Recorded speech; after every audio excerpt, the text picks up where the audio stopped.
Free of cost कुंडली विश्लेषण में आपका बहुत बहुत स्वागत है। आज हम जान लेते हैं किन किन जातकों का फ्री ऑफ कॉस्ट कुंडली विश्लेषण होने जा रहा है।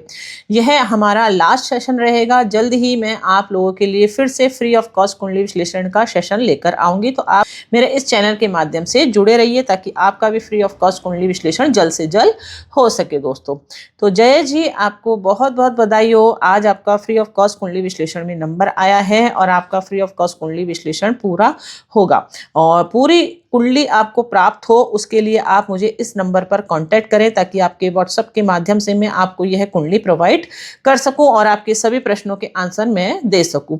इनके बेसिक 2 प्रश्न इन्होंने करे थे कि मैं पन्ना रत्न पहन सकता हूं कि नहीं पहन सकता हूं बिजनेस में ग्रोथ करने के लिए, और यह सॉफ्टवेयर से संबंधित काम करते हैं, तो वह सही भी है कि नहीं है। तो चलिए आइए जान लेते हैं इनकी कुंडली के अकॉर्डिंग इनके ग्रहों की स्थिति क्या कहती है। तो हम बात करें तो इनकी कुंडली बहुत अधिक अच्छी बनी है। 2 पार्ट्स में मैंने ग्रहों को डिवाइड करा है, पॉजिटिव ग्रह, नेगेटिव ग्रह। तो पॉजिटिव ग्रह इनकी कुंडली में ज़्यादा निकल कर आए तो जीवन में ग्रहों का सपोर्ट इनको प्राप्त होता है। जीवन की जो भी इच्छा ये रखते हैं, यदि मेहनत करते हैं प्रॉपर वे में, तो इनको अवश्य फलों की प्राप्ति होती है। अब सबसे पहले मैं बात करती हूँ इनके कौन से लग्न की कुंडली बनी है। तो हम देखते हैं यहाँ पर 7 नंबर से कुंडली इनकी बनी है जो कि तुला लग्न की कुंडली कहलाती है। तो राशि स्वामी शुक्र ग्रह बनता है। शुक्र ग्रह की स्थिति को हम देख लेते हैं कुंडली में कहां पर स्थित है। तो शुक्र ग्रह अपने ही भाव में स्थित है और जब कोई ग्रह अपने ही भाव में स्थित होता है तो वह स्ट्रांगली हमारे जीवन में एक्टिव होता है। तो शुक्र अपने ही भाव में स्थित है तो इनके जीवन में लग्न सबसे मजबूत ग्रह इनकी कुंडली में हो गया है, डिग्री वाइज भी यदि हम देखें तो। और कुंडली शुक्र अपने ही भाव में स्थित है तो शुक्र से मालव्य राजयोग भी कुंडली में बनता है, तो जो कि एक अच्छी पर्सनैलिटी को डिनोट करता है। और मालव्य राजयोग का फल जीवन में हमें कब प्राप्त होगा? जब शुक्र की दशा अंतर्दशा हमारे जीवन में एक्टिव होती है, तब हमको जीवन में शुक्र से मालव्य राजयोग का फल प्राप्त होता है। और जीवन पर्यंत यदि लग्न भाव का स्वामी लग्न भाव में स्थित है तो हमारे स्वास्थ्य के लिए भी वह बहुत अधिक अच्छा संकेत देता है, अर्थात हम दीर्घायु बनेंगे और अच्छे स्वास्थ्य को लेकर हमारे जीवन में हम उत्पन्न हुए हैं। और लग्न भाव का स्वामी लग्न भाव में स्थित है तो इनकी पर्सनैलिटी भी बहुत अधिक अच्छी होगी और यह बहुत अधिक सुंदर भी होंगे क्योंकि शुक्र और मंगल की युति है और गुरु भी लग्न में स्थित है। तो इंटेलिजेंस की यदि मैं बात करूं तो काफी इंटेलिजेंट होंगे, हर चीज की नॉलेज इनको होगी, लेकिन कभी कभी गुस्सा भी इनको जीवन में आ जाता होगा क्योंकि मंगल भी लग्न को प्रभावित कर रहा है। लग्न में इनके गुरु स्थित है जो कि तीसरे भाव का मालिक है और छठे भाव का मालिक है। तो तीसरे भाव का मालिक लग्न में स्थित होने के कारण जीवन में थोड़ा सा संघर्ष मेहनत भी अधिक उत्पन्न होता है क्योंकि ये संघर्ष भाव का मालिक है। रोग भाव का मालिक लग्न में ही स्थित है तो हमारे को सर से संबंधित प्रॉब्लम उत्पन्न हो सकती है। जब भी दशा अंतर्दशा गुरु की एक्टिव होगी तब यह प्रॉब्लम हमारे जीवन में एक्टिव होगी। और कुंडली में मंगल जो कि धन भाव का मालिक है और 7th हाउस का मालिक है लग्न में ही स्थित है। तो धन भाव का स्वामी यदि मंगल लग्न में स्थित है तो यह इस चीज को इंडिकेट करता है कि कभी भी जीवन में फाइनेंस से संबंधित प्रॉब्लम इनको फेस नहीं करनी पड़ेगी। जब भी इनको फाइनेंस की जरूरत होगी तो हमेशा वह मैनेज हो जाएगा। और वह 7th हाउस का मालिक भी मंगल लग्न में स्थित है जो कि पार्टनरशिप के लिए अच्छा माना जाता है और लाइफ पार्टनर से भी अच्छे रिजल्ट इनको प्राप्त होते हैं। और भाग्य भाव का मालिक इनकी कुंडली में बुध बनता है जो कि तीसरे भाव में स्थित है। तो तीसरा भाव हमारे कम्युनिकेशन स्किल का होता है, तो जीवन में भाग्य उदय कम्युनिकेशन के माध्यम से इनका होता है। हम बात करें कि इनकी कम्युनिकेशन स्किल भी स्ट्रांग होगी और भाग्य उदय इनका 3rd हाउस से होगा, अर्थात जितनी अधिक ये ट्रैवलिंग वगैरह करेंगे और सेल्स वगैरह करेंगे, मार्केटिंग करेंगे, उतना जीवन में अच्छा भाग्य का साथ इनको प्राप्त होगा। और अपने बिजनेस को यदि ये ऑनलाइन भी लेकर आएंगे तो जीवन में बहुत अधिक अच्छा रिजल्ट इनको प्राप्त होगा। 10th हाउस का मालिक इनका चंद्रमा बनता है जो कि 4th हाउस में स्थित है और भाव जलित कुंडली में 5वें भाव में स्थित है। तो चंद्रमा इनके 10th हाउस का मालिक बनता है जिसके कारण लिक्विड चीजों से रिलेटेड ये काम कर सकते हैं और ये सॉफ्टवेयर से संबंधित काम करते हैं, तो बहुत अधिक अच्छा इनको रिजल्ट प्राप्त होता होगा। अब हम बात करें सुख सुविधाओं के मालिक शनिदेव और 5वें भाव के मालिक शनिदेव की बात करें जो कि 7th हाउस में स्थित है। शनिदेव पर सीधी सीधी दृष्टि मंगल की पड़ रही है जिससे शनिदेव नीच भंग राजयोग की श्रेणी में आ रहा है। नीच भंग राजयोग कब बनता है? नीच यदि कोई ग्रह हम कुंडली में नीच राशि में स्थित है तो उसके राशि स्वामी यदि उसी भाव में स्थित हो या उसका जो राशि स्वामी का मालिक है उस भाव को अपने भाव को देखे या फिर उसका राशि स्वामी किसी उच्च राशि में स्थित हो जाए तो नीच भंग राजयोग बनता है। तो इस कंडीशन में हम देख सकते हैं यहाँ का राशि स्वामी मंगल बनता है। मंगल यहाँ फर्स्ट हाउस में स्थित है, तो मंगल की 7वीं दृष्टि शनिदेव पर पड़ रही है, जिसके कारण क्या होता है, शनि का नीच भंग राजयोग कुंडली में बनता है। लेकिन इस राजयोग का फल 100% नहीं प्राप्त होता है। क्यों? क्योंकि शनिदेव की 24 डिग्री है और मंगल की यदि मैं बात करूं तो 4 डिग्री का है। तो डिग्री डिफरेंस काफी होने के कारण और शनिदेव भाव चलित कुंडली में 8वें भाव में स्थित हो गए हैं, जिसके कारण 100% इस राजयोग का फल इनको नहीं प्राप्त होता है। और अभी शनि की महादशा भी इनके चल रही है, इसलिए जीवन में थोड़ी सी परेशानियों का सामना इनको करना पड़ता है। लेबर क्लास से संबंधित प्रॉब्लम इनको ज़्यादा फेस करनी पड़ती है और फैक्ट्री में मेंटेनेंस का वर्क इनको ज़्यादा फेस करना पड़ता है।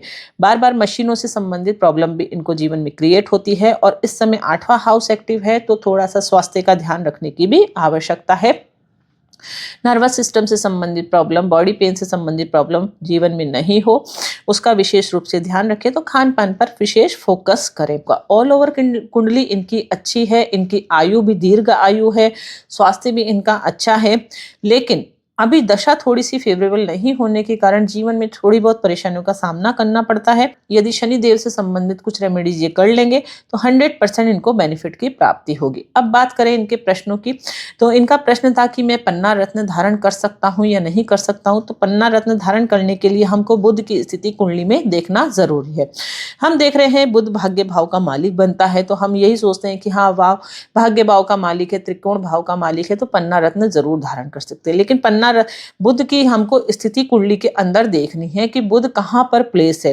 तो बुध हम देख रहे हैं कि 3रे हाउस में स्थित है। तो 3रे हाउस में स्थित होने के कारण और भाव चलित कुंडली में इसने अपना भाव भी चेंज नहीं करा है, जिसके कारण बुध का रत्न यह नहीं पहन सकते हैं। क्योंकि 3रे हाउस का यदि हम कोई भी रत्न पहनते हैं तो जीवन में संघर्ष अधिक हो जाएगा। ये स्ट्रगल का हाउस है, संघर्ष का हाउस है, ये मेहनत का हाउस है। यदि इस हाउस को हमने एक्टिवेट करा रत्न के माध्यम से तो हमारे जीवन में पर्सनल लाइफ हमारी डिस्टर्ब हो जाएगी, हमको अनावश्यक संघर्ष जीवन में फेस करना पड़ेगा। तो कोई भी जातक यह नहीं चाहेगा कि अपने लाइफ में वह ज्यादा संघर्ष फेस करे, अर्थात हर किसी जातक को इजी गोइंग में अच्छे बेनिफिट प्राप्त हो, ऐसा वह चाहता है। तो इसलिए अननेसेसरी के जीवन में परेशानियां नहीं हो, इसके लिए पन्ना रत्न हमको नहीं पहनना है।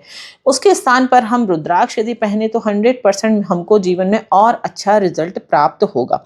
अब इनको थोड़ी सी मानसिक परेशानियों का सामना करना पड़ता है। क्यों? क्योंकि चंद्र और राहु की युति से कुंडली में ग्रहण दोष भी बनता है, जिसके कारण चंद्रमा थोड़ा सा पीड़ित अवस्था में हो गया, जिसके कारण मानसिक परेशानियों का सामना करना पड़ता है। इसलिए कुछ मंत्र जाप यदि ये करेंगे तो 100% इनको जीवन में शुभ परिणामों की प्राप्ति होगी। तो आपको जीवन में बहुत अधिक अच्छा लाभ प्राप्त हो, जीवन में स्वास्थ्य लाभ रहे, करियर में सक्सेस प्राप्त हो, भाग्य का साथ प्राप्त हो, आर्थिक स्थिति मजबूत रहे और पारिवारिक जीवन भी अच्छा रहे, उसके लिए क्या करना है मैं आपको पूरा डिटेल व्हाट्सएप पर दे दूंगी। तो आपको मुझे इस नंबर पर जरूर कांटेक्ट करना है। तो चलिए अब हम जान लेते हैं नेक्स्ट किसका कुंडली विश्लेषण होने जा रहा है। शालिनी जी, आपको बहुत बहुत बधाई हो, आपका फ्री में कुंडली विश्लेषण होने जा रहा है। इनका प्रश्न यही था कि क्या फॉरेन के योग मेरे बनते हैं कि नहीं बनते हैं। चलिए आइए जान लेते हैं कुंडली के माध्यम से, और बनेंगे तो कब बनेंगे, क्या कहते हैं ग्रहों की स्थिति।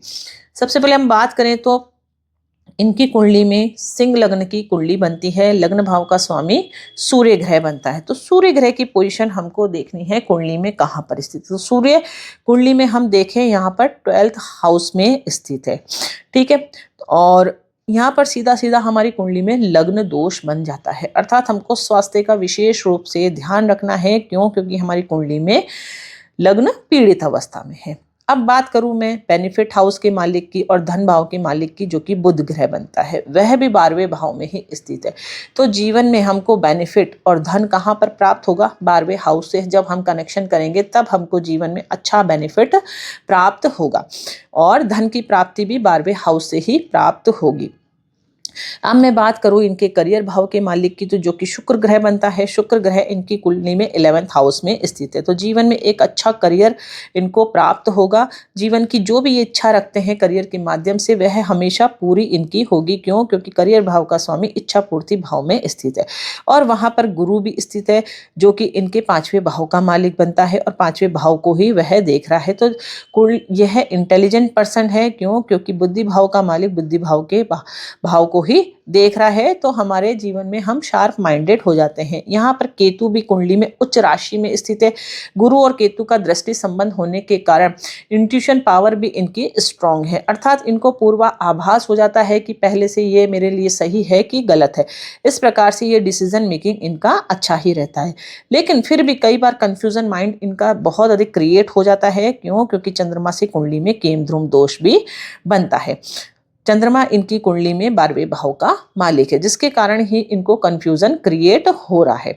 अब बात करूं मैं, इनके भाग्य भाव का मालिक मंगल बनता है और 4th हाउस का मालिक भी मंगल बनता है, जो कि एक रोचक राजयोग बनाता है। जब हमारी कुंडली में 4th हाउस स्ट्रांग हो जाता है तो फॉरेन जाने के योग थोड़े से कम हो जाते हैं। लेकिन यदि हम भाव चलित कुंडली देखते हैं तो मंगल इनके यहाँ पर 5वें भाव में स्थित हो रहा है और केतु के साथ युति होने के कारण इनका 4th हाउस कमजोर हो गया है। केतु डिटैचमेंट दे देता है, 4th हाउस का मालिक है।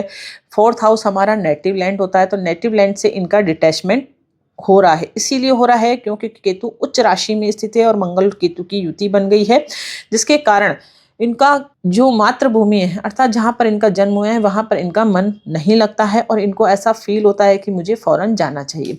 करियर में, जीवन में अच्छा सक्सेस प्राप्त करने के लिए इनको 100% जाना चाहिए। क्यों? क्योंकि इनकी कुंडली पूरी फॉरेन से रिलेटेड ही बनी है, अर्थात जब ये फॉरेन जाएंगे तभी इनका भाग्य उदय भी होगा और जीवन में अच्छा रिजल्ट भी इनको प्राप्त होगा। क्यों? क्योंकि उसके पीछे का रीजन है लग्न भाव का स्वामी ही हमारे 12वें हाउस से कनेक्शन है, धन भाव का मालिक का कनेक्शन भी हमारे 12वें हाउस से है और हमारे लाभ भाव का मालिक का कनेक्शन भी 12वें हाउस से। तो जीवन में हमारे को लाभ, जो जितनी मेहनत, 10वां हाउस हमारी मेहनत को रिप्रेजेंट करता है, तो हम कितनी मेहनत करेंगे, उस मेहनत का हमारे को कितना बेनिफिट मिलेगा, वो हमारा 11th हाउस रिप्रेजेंट करता है। तो 11th हाउस का जो मालिक होगा वह आपको अपनी कुंडली में देखना है कहाँ पर स्थित है, तो उसी भाव से रिलेटेड आपको जीवन में बेनिफिट मिलेगा। उस हाउस से आपको जुड़ना जरूरी है। तो इनके 11th हाउस का मालिक बुध ग्रह बनता है, जो कि 12वें हाउस में कनेक्शन बनाता है और लग्न के साथ युति होने के कारण 100% इनका परमानेंट सेटलमेंट, जिसको हम बोलते हैं, वह बनता है फॉरेन से कनेक्ट यदि होते हैं। तो कब इनके योग बनेंगे वो दशा के ऊपर निर्भर करते हैं। तो दशा की बात करूं तो मैं इनकी गुरु से सूर्य की दशा चल रही है, जो कि 20 सितंबर 2026 तक चलेगी। गुरु और सूर्य की यदि मैं नक्षत्रों की बात करूं तो सूर्य बुध और शुक्र को रिप्रेजेंट कर रहे हैं, तो सीधा सीधा 12वां हाउस इनकी कुंडली में अभी एक्टिवेट है। गुरु के नक्षत्रों की यदि मैं बात करूं तो राहु और शनि ही आ रहे हैं और राहु सीधे सीधे हमारे फॉरेन लैंड को रिप्रेजेंट करता है और राहु हमारे जीवन में इनके कुंडली में उच्च राशि में भी स्थित है। तो इच्छा पूर्ति होने के पूरे प्रबल योग इनके कुंडली में बन रहे हैं। इनकी कुंडली में प्रबल योग जो बनेंगे फॉरेन के गुरु से चंद्र की दशा में बनेंगे, अर्थात सितंबर 2026 से इनके योग प्रारंभ होंगे, जो कि 2028 तक इनके प्रबल योग रहेंगे। अभी भी योग चल रहे हैं तो पूरी प्लानिंग वगैरह अभी इस समय कर ले। सितंबर 2026 के बाद इनके 100% वहाँ के योग बन जाएंगे। क्यों? क्योंकि चंद्रमा पूर्ण रूप से एक्टिवेट हो जाएगा। चंद्रमा 12वां हाउस का मालिक है, गुरु भी एक्टिवेट है और गुरु से चंद्र की दशा एक्टिवेट है। गुरु का गोचर भी यहाँ पर आ जाएगा। क्यों? क्योंकि गुरु अभी हम बात करें, गुरु का गोचर 3रे हाउस में स्थित है। तो गुरु का गोचर जब इनके 4th हाउस में कनेक्शन होगा गुरु के गोचर में, तो 100% यह फौरन चले जाएंगे। तो इस प्रकार से हम कुंडली के अनुसार यह जान सकते हैं कि कौन सा समय में हमारा कौन सा काम होगा। दशा अंतरदशा नक्षत्रों के अकॉर्डिंग प्रेडिक्शन किया जाता है। तो पूरी साफ साफ इनकी दशा एक्टिवेट होगी। गुरु से चंद्र की दशा में 100% इनके फौरन जाने के योग प्रबल बन जाएंगे। तो इनके योग बहुत अधिक अच्छे चल रहे हैं, तो इनको एक अच्छी कंट्री जरूर मिल जाएगी और जर्मनी इनके लिए सबसे बेस्ट रहेगा, कोई दिक्कत वाली बात नहीं है। ये प्रयास करेंगे तो 100% इनको सक्सेस प्राप्त हो जाएगी। और ग्रहों की स्थिति इनकी बहुत अनुकूल बनी हुई है, तो ज़रूर इनको ट्राई करना चाहिए। आने वाली दशाएं इनकी फेवरेबल ही रहेगी, तो परेशान होने की ज़रूरत नहीं है। अभी के लिए इनको सूर्य के उपाय ज़रूर करना चाहिए ताकि इनका स्वास्थ्य अच्छा रहे, क्योंकि जब तक ये फॉरेन से कनेक्ट नहीं होंगे तब तक थोड़ा सा स्वास्थ्य में परेशानी, दिक्कतों का सामना करना पड़ सकता है। इसलिए स्वास्थ्य के लिए सूर्य का उपाय ज़रूर करें, और मन में कोई भी दुविधा परेशानी नहीं हो उसके लिए चंद्र के उपाय करना बहुत अधिक ज़रूरी है। तो क्या आपको करना चाहिए, क्या नहीं करना चाहिए, पूरा डिटेल इन्फॉर्मेशन मैं आपको दे दूंगी, तो आप इस नंबर पर मुझे ज़रूर कॉन्टैक्ट करिए दोस्तों। तो आई होप आपको ये सभी जानकारियाँ बहुत अधिक पसंद आई होगी। तो ये है हमारा लास्ट सेशन था। नेक्स्ट सेशन में हम जल्द से जल्द मिलेंगे। फ्री ऑफ कॉस्ट कुंडली विश्लेषण में आपके लिए फिर से लेकर आऊँगी। तो आप इसी तरीके से मुझे सपोर्ट करते रहिए और इसी तरीके से मेरे चैनल पर बने रहिए, तो ज़रूर आपका नंबर भी आ जाएगा दोस्तों। एस्ट्रोलॉजी से रिलेटेड महत्वपूर्ण जानकारियाँ प्राप्त करने के लिए मेरे इस चैनल को आप ज़रूर सब्सक्राइब करके रखिए, और इस वीडियो को ज़्यादा से ज़्यादा दूसरों तक ज़रूर शेयर करिए ताकि ये इन्फॉर्मेशन सभी तक पहुँच सके कि हम हमारी कुंडली के माध्यम से हर प्रश्न का आंसर जान सकते हैं, और हम हमारी कुंडली के माध्यम से यह भी जान सकते हैं कि हमारी कुंडली के अकॉर्डिंग हमारा हेल्थ कैसा रहेगा, हमारा करियर कैसा रहेगा, किस दिशा में हमको करियर बनाना चाहिए, हमारे जीवन में फाइनेंस पोजीशन कैसी रहती है, हमारा भाग्य उदय कहाँ पर होगा, और जीवन में कितने सुखों की प्राप्ति हमको लाइफ में होगी, हमारी शादी कब होगी, जो भी प्रश्न होते हैं हम कुंडली के माध्यम से 100% सभी की जानकारियाँ प्राप्त कर सकते हैं दोस्तों।